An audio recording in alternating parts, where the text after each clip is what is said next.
Mazs ieskats vēsturē. Pēc Adolfa Hitlera nākšanas pie varas Vācijai jākļūst vadošajai arī autobūvē. Reklāmas un tehniskās attīstības nolūkos Führeris izdala diezgan prāvus līdzekļus divām firmām sacīkšu auto būvēji. Viena no tām Mercedes, otra jaunizveidotā Auto Union.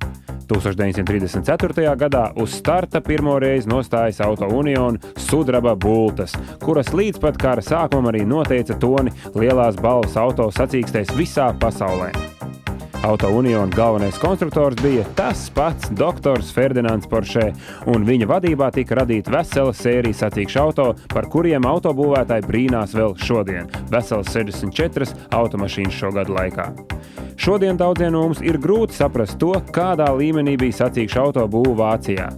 12 līdz 16 cilindru kompresoru motoru attīstīja 400 līdz 600 zirgspēku jaudu. Šo mašīnu konstrukcija un mazais svars ļauj pārsniegt ātrumu 300 km/h.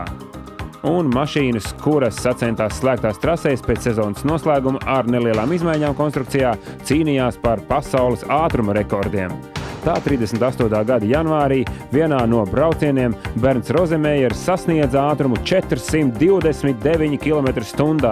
Diemžēl otrais brauciens beidzās traģiski un sportists gāja bojā.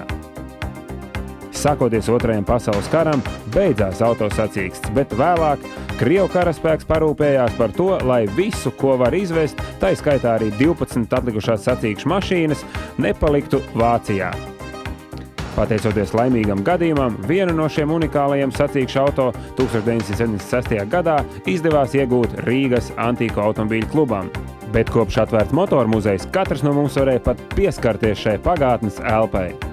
Ar šo auto dzīvojuši, priecājušies un bēdājušies tādi vīri kā Štuks, Rozemējers, Millers, Fondēlijus un Varzī. Šo stūri bija skārušas viņu rokas un sēdekli sevī glabāja sacīkšu sviedrus.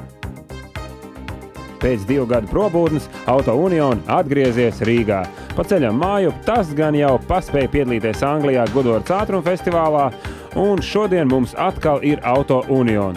Rūcošs, braucošs, esot tikpat labs, kā tas bija tikko radīts 38. gadā, bet godīgi sakot mums, tā arī īsti netika skaidrs, kāpēc Rīgas motoru muzeja slaveno oriģinālo Auto Union vajadzēja tik steidzīgi restaurēt vai arī uzbūvēt no jauna.